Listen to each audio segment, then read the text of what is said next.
Good afternoon, everyone. I'm James Cromwell. While the focus this Easter weekend for many of us will be on bunnies, especially the chocolate kind, the focus at the Capitol is on deer and when hunters should be able to start shooting them. That sentence took a turn. The season has a moving target in recent years. Dennis Owens joins us with that story. Good afternoon, Dennis. We can go back to bunnies and peeps if you'd like to.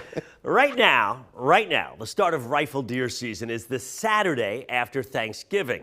That change was made, you may recall, in 2019. For decades prior to that, it was the Monday after Thanksgiving.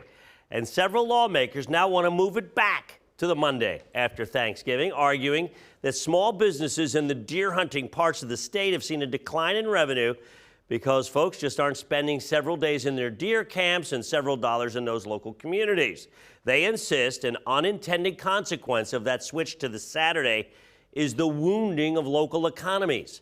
The Game Commission, though, argues it wants to give more people, and especially younger hunters, more opportunities to get into the woods.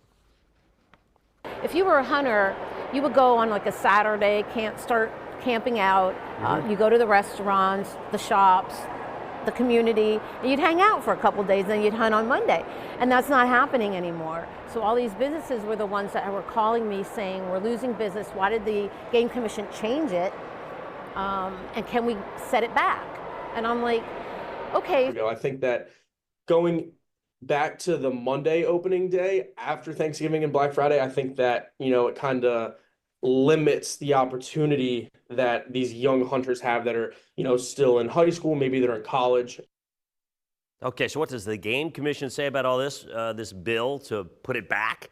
We're efforting comment from them. We'll have that in our reporting on this later tonight. James, this is one of those topics and one of those stories that no matter what day they choose, you're going to have a big bunch of people that are happy about it and a big bunch of people that aren't happy about it, and both sides are passionate about it. So you hear about it. Of course, there's, you got Pennsylvania traditions. Deer hunting is a tradition, as you know.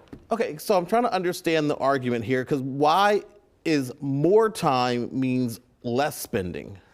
More time means less spending because when you're in the woods, you're not necessarily spending. So when you would go to your camp on Friday after Thanksgiving and not hunt until Monday, you've got 3 days in which you're not hunting, you're spending, is the theory and the thought of what the businesses are saying. Also, when you have Saturday, maybe you're just going Saturday and you're not staying all that amount of time either. Okay. That's interesting. The thought. Right. Man, that's a tough one because you have both of these sides where you think that having hunters have more time to hunt would be a good thing for them. Yeah, and I've always thought personally, and the two lawmakers say it's more about the business than actually the managing of a deer herd or anything like that. It has to do with the businesses that are complaining to them. One interesting thing that one of the young hunters told me said he's noticed a difference since COVID. Could it have, because remember, this was 2019. Right. All these businesses saying, oh, we're having trouble. Well, could it have been COVID played a role in that as well? Again, we're going to talk to the Game Commission later this afternoon. We'll see what they have to say about it. We'll have more reporting, of course. You know what? And you know what? When you bring up deer stories, and I'm not a deer hunter originally, but I'm fascinated by it, and it's certainly, it creates passions on all sides. And these things have a domino effect. So yes, like they do. You're trying to solve one thing, and now you create another problem that you didn't see coming. And then there's unintended consequences. Absolutely. As well. All right. You have a great Very day. Interesting argument all there. Right. Dennis, thank you very much. Really appreciate it. Hi, I'm Eric Finkenbinder from ABC 27, and we're excited to announce the new ABC 27 News Plus app. Live stream newscasts or watch content on demand. This is different than the ABC 27 app on your smartphone. You can check this out at home, and it's very easy to use. With a Fire Stick, go to the homepage, scroll down to search. From there, enter ABC 27. Move over to the apps, and there we are. Click the icon and install. It's just that easy.